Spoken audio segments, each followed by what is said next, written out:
Nah, saya berikan contoh untuk analisis videonya. Misalnya saya ambil video yang Perjuangan Didi Kempot, video nomor 1 ya. Bagaimana beliau itu dari jalanan, tidak mau bergabung dengan kakaknya yang artis terkenal waktu itu sudahan. Tapi, Mon, kamu ngapain, Mon? Saya lagi ngomong, kamu ikutan ngomong. Itu tidak sopan, Mon. Tidak Enggak, Pak, sopan. maaf, Pak. Maaf. Apa saya Tak ada maaf bagimu. tulis 1 lembar, Pak.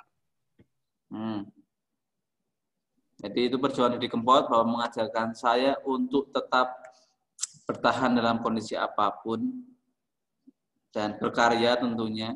Seperti kata beliau, kalau kamu merasa seorang seniman, ya tunjukkan dengan karyamu. Saya akan terus coba untuk berkarya agar saya meyakin bahwa saya itu seorang seniman. Karena sejauh ini saya belum tahu passion saya itu apa. Jujur ya. Nah, saya setua ini, setua. Saya yang sudah seusia ini masih belum yakin passion saya apa. Tapi banyak hal yang saya sukai. Syukur-syukur kalian nanti kalau bisa menemukan passionmu lebih dulu daripada di usia saya akan lebih nyaman menjalaninya. Sejauh ini menurut saya passion itu apa saja yang kita sukai dan itu membuat kita senang, mengorbankan waktu banyak untuk itu, ketika capek kita tetap mau ke situ. Sejauh ini musik memang menjadi salah satu passion saya. Karena secapek apapun itu kalau saya diajak bermain ngeband itu saya pasti mau dan berangkat. Karena bagi saya ketika ngeband itu terasa emosi saya tuh terluapkan di situ. Apalagi nyanyi lagu rock, mantap. Teman-teman ya. Oke, karena Raymond dari tadi sudah mengejek saya dengan wajahnya seperti itu. Jadi Raymond akan pertama menjelaskan video mana yang dia suka dan apa alasannya. Gas, Mon. Saya ambil nilai ya Oke, ini. saya jadi yang tadi, kalau saya mah yang kedua, Pak. Yang apa itu? Yang masa kecilnya.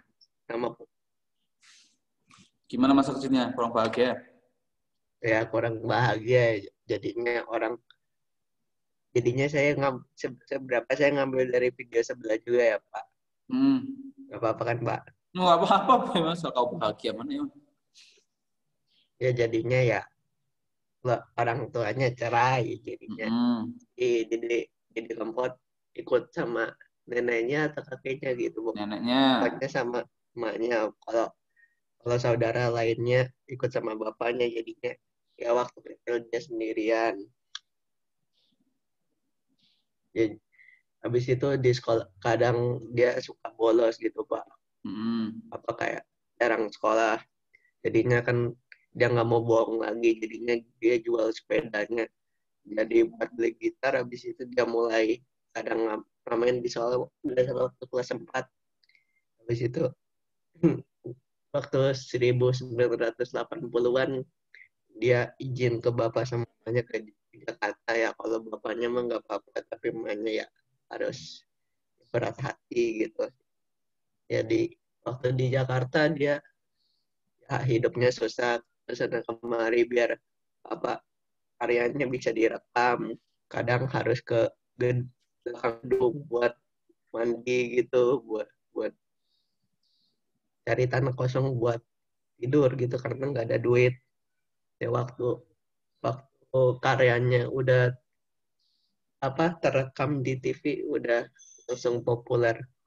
Ya jadinya dia udah bisa pulang dengan senang ya, karena udah bisa kayak menghasilkan karya gitu, kayak adanya kayak ya kita menghasilkan kekayaan sendiri gitu kan. Saudara sama bapaknya itu lawak lawak apa yang namanya, lupa, Pak. Simulat.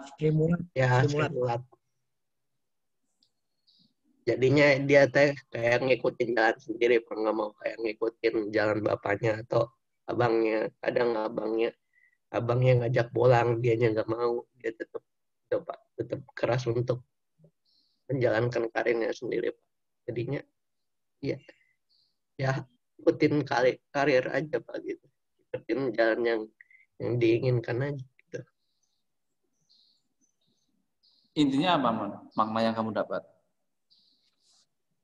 Ya itu Pak, jadinya ikut harus berani dalam mem- memilih dan mengikuti jalan yang kita inginkan gitu. Oke. Terima kasih, Mon.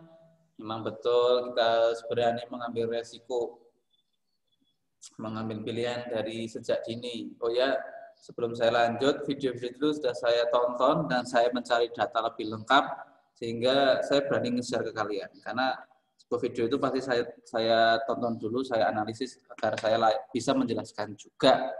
Gitu. Tadi yang Lemon sampaikan memang betul, jadi mendidik Kempot itu dari kecil sudah broken orang tuanya. Karena zaman dulu teman-teman seniman itu tidak ada harganya. Dalam arti seniman itu tidak seperti sekarang. Mereka itu dianggap penghasilannya nggak tetap. Dari panggung ke panggung, capek. Kadang cuma dibayar menggunakan nasi kotak.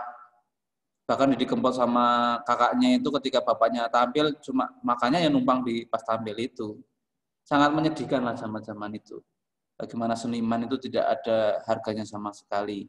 Cuma yang panggung ke panggung ya. Makanya dulu Sri Mulat itu udah tinggi banget. Terus Didi Kempot itu memutuskan untuk menjadi seniman juga banyak yang tidak merestui. Karena memang ya itu tidak ada harganya, tidak ada prestisnya nggak ada sama sekali seniman waktu itu. Terima kasih Mon. Ayahnya juga seniman. Kenapa Ndra? Ayahnya juga seniman ya? Oh, iya, dia bapaknya kan ngomong kalau kamu menjadi seniman itu jangan memikirkan uangnya dulu, pikirkan kamu bisa bikin apa. Itu sebagai tamparan kita ya, kalau kamu mau sesuatu hanya pengen uangnya itu salah. Harus kamu balik. Apa yang kamu bisa akan menghasilkan sesuatu. Minimal mendapatkan pujian dari orang lain. Kalau materi itu awal-awal jangan berharap untuk materi ya. Ketika kita berusaha. Itu yang diajarkan oleh ayahnya Didi Kempot. Nge-freeze ya? Ya di Bapak saya pengennya agak tinggi. Oke. Lanjut, saya pengen yang dari, saya baru sadar kelas saya itu banyak cowoknya ya. Ceweknya cuma berapa ini? 1, 2, Iya emang nggak adil bagi kelasnya. 5. Bukan saya yang bagi kelas loh ya, saya taunya ada kalian loh. Ini Megan nggak ada nih, cuma 6 atau 7 ini. Ada 6 orang itu. 6 banding berapa? 13. Bukan. 14. 12. Gimana sih Jel ngitungnya kamu? 6 sama 12 berapa? Enggak. Kelas sebelah ada berapa 12. emang? Enggak. Total ceweknya ada berapa? Enggak tahu saya. 18 kan? Iya kayaknya. Jadi kita 6 berarti jadi 12. Oke. Next, analisis selanjutnya saya pengen dari Devo. Tadi saya baca lumayan bagusnya Devo nih. Devo. Ya, apa, Pak? Ya kamu lah. Video yang paling berkesan ya, Pak ya? Iya dong. Yang nomor 5, Pak. Apa itu? Behind the skin, yakin, Pak. Gimana? Ya kayak berkesannya Pak gitu loh, kayak berusaha gitu, walaupun kayak susah, walaupun buatnya tuh dalam air kan susah banget ya Pak ya. Kayak berusaha, walaupun kayak susah tapi berusaha pantang menyerah gitu loh Pak. Demi membahagiakan penonton gitu loh Pak. Harus tampil baik gitu loh, nggak boleh main-main gitu. Kamu kok marah sih? Depo kan sama saya? Enggak Pak. Enggak. Jadi gimana? Intinya gimana? Ya pokoknya intinya personil dan krunya tuh kayak tampil baik, pantang menyerah gitu loh Pak. Nah gitu loh Pak. Oh iya. Itu Pak. Yoi Pak. Oke Devo melihat bahwa totalitas ada di situ ya Devo ya. Yoi Pak. Terus saya belum mendapatkan jawaban yang memuaskan bagi saya ini. Tapi bolehlah. Terima kasih Devo. saya butuh jawaban yang lebih mendetail, yang lebih jelas, lebih dalam gitu. Mungkin siapa ya? Siapa yang mau jelasin? Semua akan dapat jatah, guys. Jadi kamu diem pun akan saya tunjuk, daripada diem mending kamu ngomong. Siapa yang mau menjelaskan? Mau ngejelasin videonya, Pak. Iya dong, salah satu. Aku. You want to try? Tidak? Yes, sir. Yes, sir. Yuk, guys. Bentar, sir. Kamu Jadi yang mana? Didi Kempot itu kan dia kan dia aku lihat di videonya, katanya kan orang kakaknya pelawak, bapaknya juga seniman, kakaknya juga pelawak terkenal kan, Sri Mulat itu kan, itu pasti uangnya udah banyak, tapi dia tetap gak mau ngamen gara-gara dia mikir itu kekayaan kakaknya, bukan punya dia. Jadi dia pengennya dia berusaha sendiri buat dapat uang sendiri sampai dia harus ngamen. Terus aku lihat dia di Jakarta, dia tinggal satu bangunan buat tidur di situ, sama mandi juga pakai air dari keran itu. Terus katanya biar biaya kalau di kos-kosan biaya ngojeknya mahal lagi gitu. Jadi aku dapat pelajaran kalau kita pun satu keluarga, kita harus tetap berusaha walaupun saudara kita tuh sendiri udah sukses. Bagus. Makna yang kamu dapat itu sudah sangat bagus. Jauh dari pemikiran saya, tapi itu bagus jika kamu bisa bertahan dengan pemikiran itu. Memang benar teman-teman ya, kalau menggarisbawahi maknanya dari Indah dulu itu, bahwa besok kalau kamu sudah berkeluarga, seperti saya dengan kakak saya sama-sama sudah berkeluarga, kita tidak bisa ikut campur lebih di dalam keluarga tersebut. Kita sudah punya hak sendiri-sendiri, kewajiban sendiri-sendiri. Jadi jangan pernah menumpang tenar. Nah itu. Dan juga berusaha sendiri, karena kan memang akan lebih nikmat ketika kita berusaha dan mendapatkan hasilnya dengan usaha sendiri. Walaupun sejauh ini belum ada, misalnya nyontek lah. Nyontek itu adalah satu sisi puas mendapatkan nilai bagus, tapi secara pribadi, secara moralitas kita benar-benar menyakiti diri kita sendiri sebenarnya. Mungkin kita sama-sama dikasih otak untuk berpikir, tapi tidak kita manfaatkan. Hanya mengandalkan ego aja mendapatkan nilai yang bagus. Jadi teman-teman yang dapat nilai kurang bagus tapi sudah berusaha, harusnya tetap bersyukur. Nggak apa-apa, namanya juga proses. Itu ya. Dan juga Didi Kempot itu memang benar, dia itu ke Jakarta, kalau ketemu kakaknya yang sudah jadi artis terkenal, dia pernah sesuatu kali si Didi Kempot ini ngamen di rumahnya kakaknya sendiri. Dan itu dikasih uang sama kakaknya. Tapi suruh masuk untuk makan sama tinggal di situ, dia nggak mau. Kan dia mengatakan, kalau nggak salah kata-katanya adalah, suatu saat aku bisa seperti kamu, menjadi seperti kakak. Serba kecukupan dan lain-lain. Dan itu dia buktikan. Itu sebagai sumber motivasi teman-teman. Nah, itu harus kalian juga contoh. Misalnya kamu pengen seperti ayah kalian, orang tua kalian. Saya yakin orang tua kalian juga tidak serta-merta seperti sekarang. Yakin saya. Orang tua kalian, mama, papamu pasti nggak langsung menjadi orang yang sukses seperti sekarang. Ya, jadi pesan saya, jangan lihat sekarang. Lihatlah bagaimana beliau-beliau itu berjuang. Misalnya dulu kayak bapak saya itu kan sekarang udah mendingan menjadi pegawai polisi itu, polisi penjara. Dan kemarin saya teman-teman. Bapaknya pelaku polisi. Bapak saya polisi penjara, Angel. Sipir ya Pak, sipir. Sipir ya, betul. Sipir. Ada sebuah nilai hidup yang saya pelajari dari bapak saya. Bapak saya itu kalau saya kemarin cerita kalau nulis surat izin itu saya yang nulis, karena bapak saya itu nulis itu bingung teman-teman sampai sekarang. Bapak saya itu nggak bisa berhitung teman-teman, kecuali uang ya, jelas pecahannya ya. Tapi kalau hitung-hitungan itu dia nggak sanggup teman-teman. Dia menyadari itu ya bapak saya itu. Jadi dia itu kalau sekolah cuma membawa satu kertas, satu buku. Dari kelas 1 sampai 2, 3 SMP itu cuma bawa satu buku doang sekolah. Dia nggak bisa baca, nggak bisa nulis dengan benar. Tulisannya tuh kayak ini. Kalau kamu lihat huruf pahlawa, huruf-huruf zaman itu, zaman jadul, kotak-kotak nggak jelas gitu. Bapak saya tulisannya kayak gitu sampai sekarang. Karena dia dulu ada zamannya kolusi ya. Jadi kita memanfaatkan saudara biar bisa naik kelas. Lah bapak saya itu punya saudara yang punya pejabat. Ketika bapak saya nggak pernah ngerjain tugas, dia kan nggak naik tuh. Dia akan manggil saudaranya. Naik lagi ke bapak saya, naik lagi, naik kelas gitu. Bapak saya pindah sekolah 4 kali karena nggak bisa baca. Sistem orang dalam ya, politik. Sistem orang dalam, betul sekali. Sistem orang dalam. Bapak saya memanfaatkan itu, guys. Zaman itu, karena memang nggak bisa apa-apa. Tapi ada satu hal yang bikin saya bangga dari bapak saya ketika beliau tidak bisa ngapa-ngapain, nggak bisa baca, nggak bisa nulis. Suatu ketika dia sedang belajar bengkel, ketemu seorang sipir. SMA ya, ada mau itu di sipir itu bapak saya cuma bilang, saya pengen jadi seperti bapak lah. Pak saya langsung mendaftar menjadi sipir, tapi menjelang pantokhir itu kan ujian akhir kalau menjadi pegawai itu ya.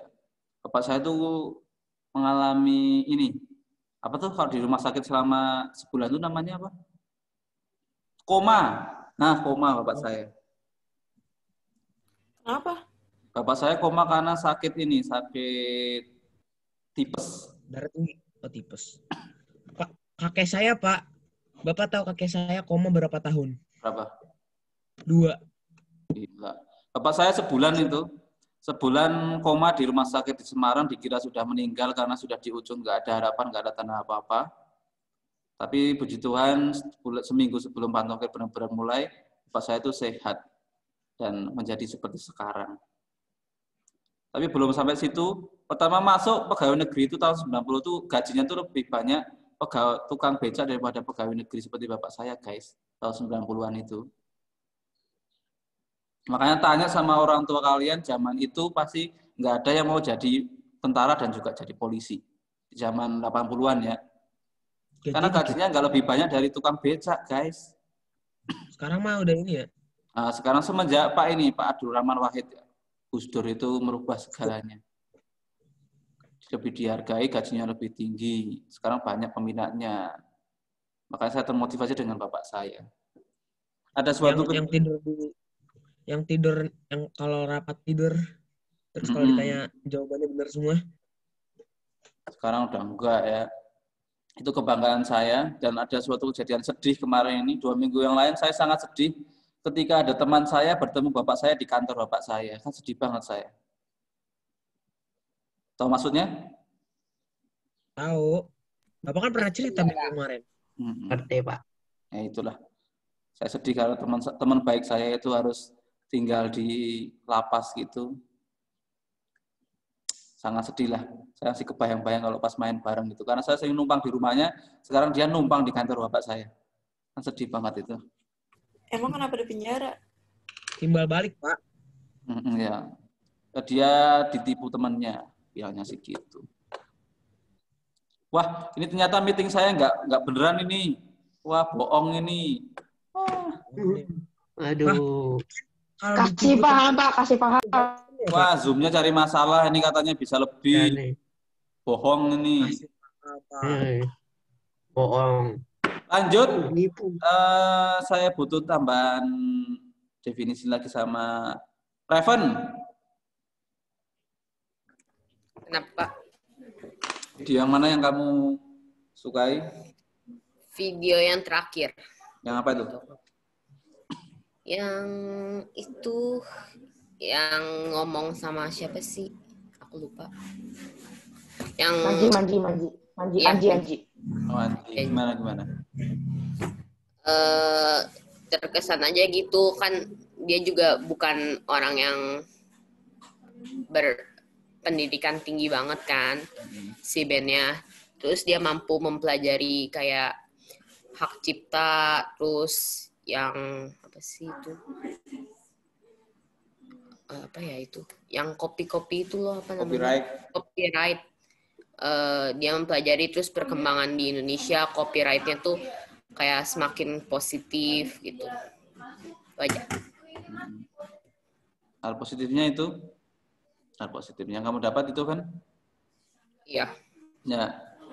Bagus, memang juga harus bawain negara gitu cukup terlambat dalam menyambut tentang copyright dan juga menghargai karya seseorang ya. Makanya mungkin di kamu bisa Inggris, terus ada Amerika, bagaimana musisi mereka dengan hanya 5-2 lagu pun bisa hidup. Karena sistem monetize-nya sudah jelas. Penghargaannya di negara kita masih belum teratur. Makanya Endang Sukamti melalui publishing-nya itu mengedukasi, mengajak musisi itu bergabung dan agar mereka membuat karya, tapi sudah ada yang ngurusin perizinannya. Misalnya saya mau ngambil pinjam karyanya Rafael untuk saya gunakan di film saya misalnya. Yang akan ngurusin bukan lagi penyanyi dan penciptanya, tapi publishing-nya. Taunya beres. Walaupun ada bagi hasil. Dulu cuma sedikit teman-teman, 10% gitu untuk pencipta, tapi sekarang udah agak mendingan. Nah, bagus. Memang mereka rata-rata pendidikannya nggak tinggi ya. Bahkan si Erik Sukamti itu cuma lulusan SMP gelarnya. Tapi SMA-nya nggak tahu tuh dia keluar karena nakal ya anaknya ya. Nggak suka yang sistematis belajarnya. Kayak gini tuh dia nggak suka. Dia pengen belajarnya langsung praktek. Itu. Makasih, Heaven. Cewek Ellen. Hai Ellen. Ya, Pak. Video yang mana, Ellen? Yang perspektif tentang generasi milenial. Gimana tuh?